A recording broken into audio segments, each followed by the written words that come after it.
We have done a fair amount of organization and prep work getting ready to mix, and now it is time, I do believe, to actually make this thing start happening. So what I like to do is I hit all and I bring down all volumes.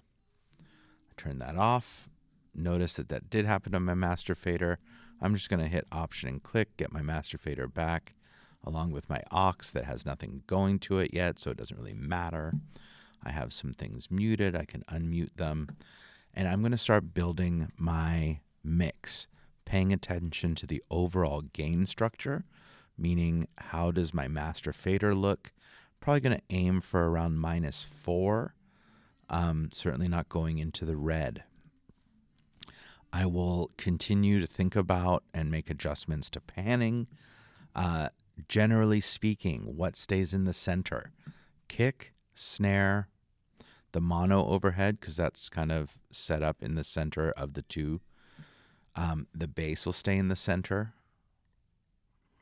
And I think that's about it. Even the horns, I'm probably going to pan a little bit left and right so that they kind of balance each other. I'm probably going to move the piano slightly to the right so that I can move the guitar a little bit to the left. But we're going to start building. So I'm just going to press play. I will bring up my routing folder. It's really interesting. There's quite a bit of bleed on the kick drum mic, but we're not going to talk about that right now.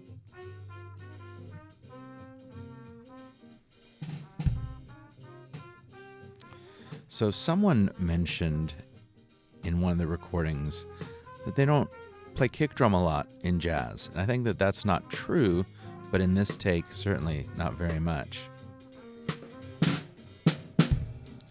All right, so I definitely want the top mic on the snare drum. That's the main drum mic for me. I think what might be a good approach is to set an overall kind of drum level tone with the overheads. I'm going to leave the mono out for the moment.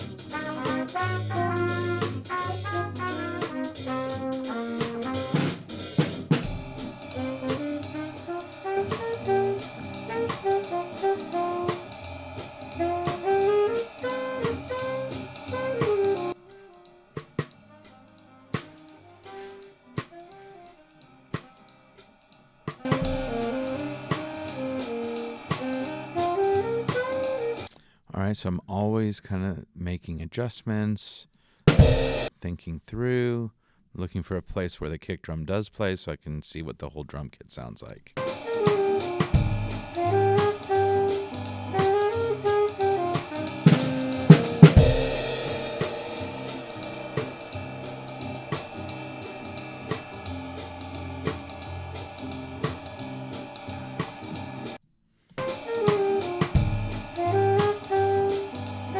Because we only have those toms in a couple spots, I definitely need to look where that might be, which is right here.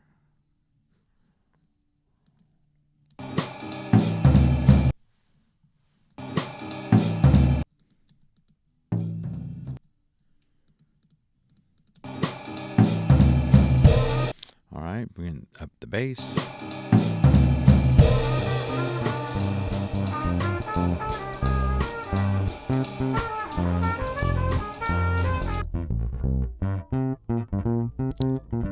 A lot of buzzing.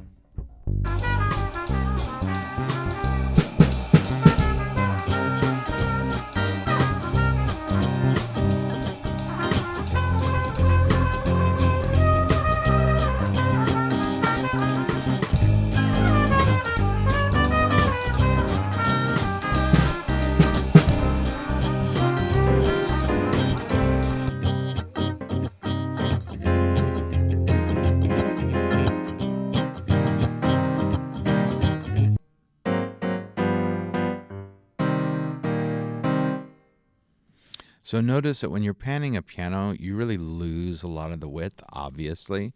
So I'm not going to be super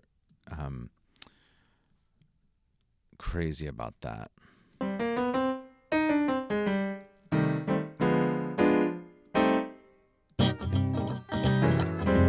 Just want to open up some space for the guitar.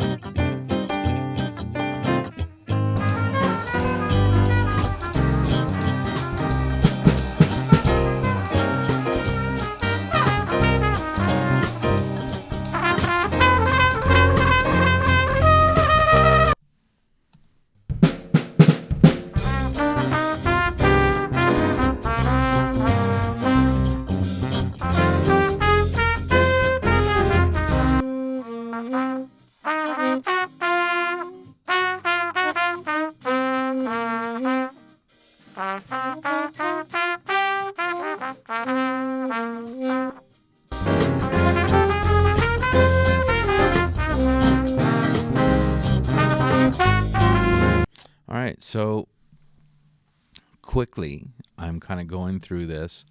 I want to make sure I can hear everything. I want to make sure that my overall gain structure is solid. I am feeling that it is a little still low, but I haven't gone through the whole song. There's spots that kind of get a little bit more aggressive.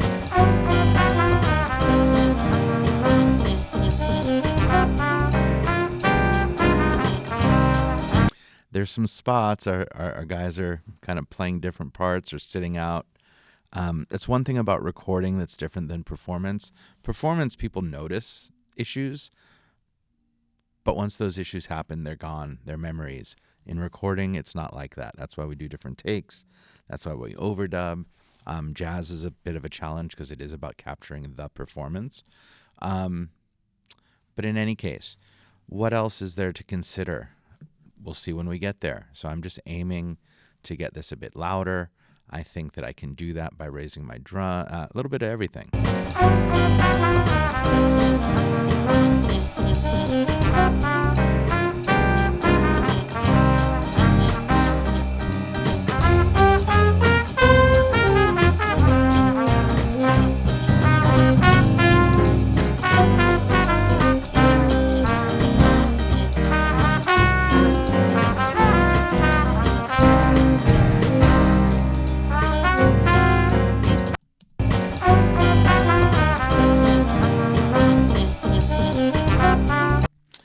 I'm going to keep going with this because I don't like to put a lot of limiting maxim or other on the master fader with jazz, just to kind of really give it as much space in the dynamic range as possible.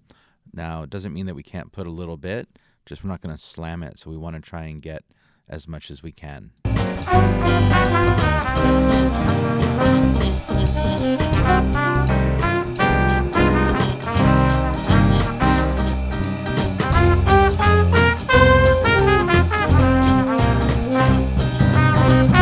Getting closer. Keep doing it.